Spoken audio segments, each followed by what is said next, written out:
Swear I couldn't sleep awake last night. No point in turning off the lights. Not the same without your head on my shoulders. Growing pains, but I don't wanna get older. Almost like we left it all already. Currently it's 6 a.m. in the morning and I just woke up. So today is a cooking day and I just woke up, so I just have to go ready and change my dress.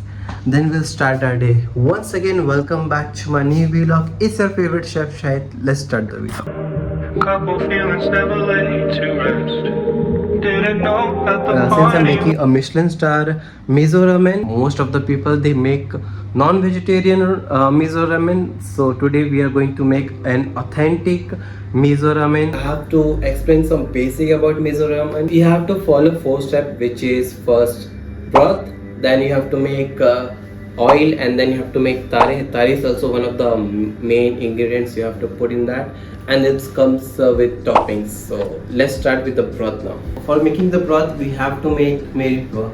So if you guys don't know what is meripua and how it's made, I have already made a vlog before making ratatouille in Monard, so you can check it out, and I have explained there also that it's working most of the dishes, also working in Miso Ramen. So I have chopped all the ingredients we need. For making the broth we have to use oil first, not the water, because everyone is putting water now. So just a little bit amount of oil. You don't have to put much, because if you put much we have to add water later, so it's going to be. And then I'm just putting garlic first. So it didn't give any color yet, so I'm just putting all my ingredients now. Remember, the garlic was not brown. I think my meripua is done. So this is how it's look. So like you can see, all the garlic is little brown, not too much brown, but yes, it's a shiny brown. And why I have followed this process, because I have seen a lot of people in internet, they just directly put water, they put all the ingredients, and that's how they make broth. No, that is not the correct way to make a broth. This is a perfect way to make a broth. Now coming to the next step, we have to add water, and remember to follow this step because it's very dangerous. It's very hot right now, so what I have to do is like pour little by little. Okay, 50% was my ingredients and 50% was my water. Then we have to give some little bit more flavors, so I'm going to add little rosemary, this much.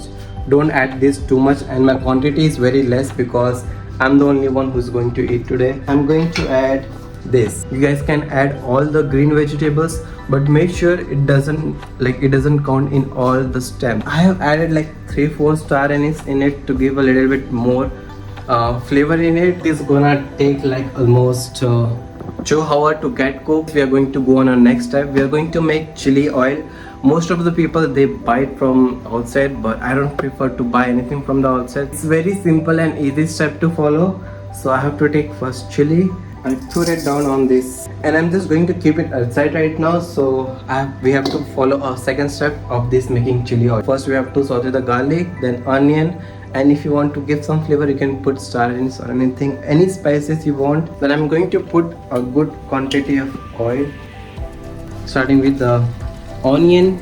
Look, you guys can see that it's getting cooked, but it's not getting like burnt, so that's why we have to maintain the temperature of it. The onion, it's not too brown, but it's starting giving the color, so at that time I'm going to put my chopped garlic. You can see that it started giving the color changes. So while making that, I have noticed one thing, that my broth, you can see all the scums here, so make sure to remove that because it's very unhealthy for the health. And what I'm going to do right now, remove my spice. It has to be very hot to go on a chili flakes. Now you guys can notice that the onions is still getting cooked, and the color you can see, that is the perfect color what I wanted. And now we are going to mix. I'm going to take this garlic and just going to pour it, and this is the perfect how I wanted it. We have to go on a third step, which is very important. It's called tare, and why I love tare is that it has a very deep flavor on it, and it also have very expensive ingredients in it. We are going to use this porcini mushroom. It's one of the most expensive mushroom. Also we are going to use some shiitake mushroom, Shiitake mushroom is also expensive, but it's not too expensive. And shiitake mushroom is one of like authentic mushroom. They use it for all their ramens and everything. Also, we use it on a worldwide basis as a mushroom because this shiitake have a very deep flavor. And then we come with is dashi. So dashi is basically found in under the sea, and those four ingredients are very expensive. Why most of the restaurant avoid it? Because of the cost controlling. My water is getting boiled up. Put all my ingredients in it. I'm just going to rinse it off, and this is how it's going to look. I'm going to put it in this, and this is hardly gonna take like 10 to 15 minutes. It's almost done, and you can see those color. Like, I'm just going to take all my broth in a bowl, and it's very simple to take it out. As you guys can see, this is the broth of this tare. I'm going to keep it that for later. So right now I'm going to add little bit of dark soy sauce. I'm not going to add too much, just to give little flavor. And this is white vinegar.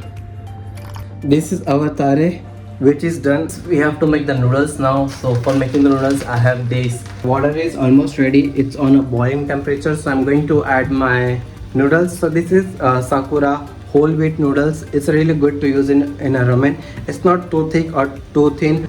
It's almost done. My noodles is cooked at least 90%. On the cold ice, I'm going to put a little bit of water.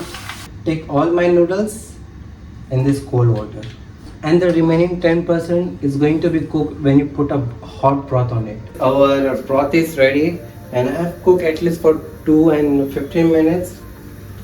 Our broth is ready. This is our broth, and this is our tare. And the last step we are left with is that saute of tofu. I'm going to put a little bit of chopped garlic on it. So now I'm going to add my tofu. Just after that, I'm going to put this dark soy sauce. So not a big quantity, but a good quantity.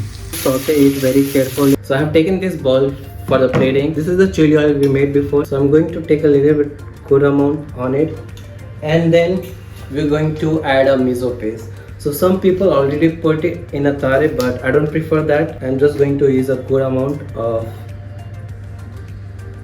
miso paste. This is the tare. We are going to use it on it. This is the quantity what we got right now. Remember, your noodles is cold right now, so make sure your broth is hot. It's going to give a good plating of. We are going to start with our toppings. I have taken this shiitake mushroom where I use it for our tare. So I just chopped it down, and I'm going to put it for dashi, asparagus, bamboo shoots, chopped radish, and then spring onions, and then I'm going to put a little bit of tofu on top. This is how we have done our toppings, and now the final step is that putting our broth in it. This is how it's look. It's look delicious, and our miso ramen is ready. First, you guys can see all these noodles. It's not sticky, but most of the people, they don't use that cold water process because it's very important to get your noodles a good texture. You guys can already see this texture. It's really good. The tofu really have a good flavor on it, and all this radish is my favorite toppings to have in miso ramen. And let's taste and see how it goes. So starting with the noodles, those toppings are really good. It's delicious.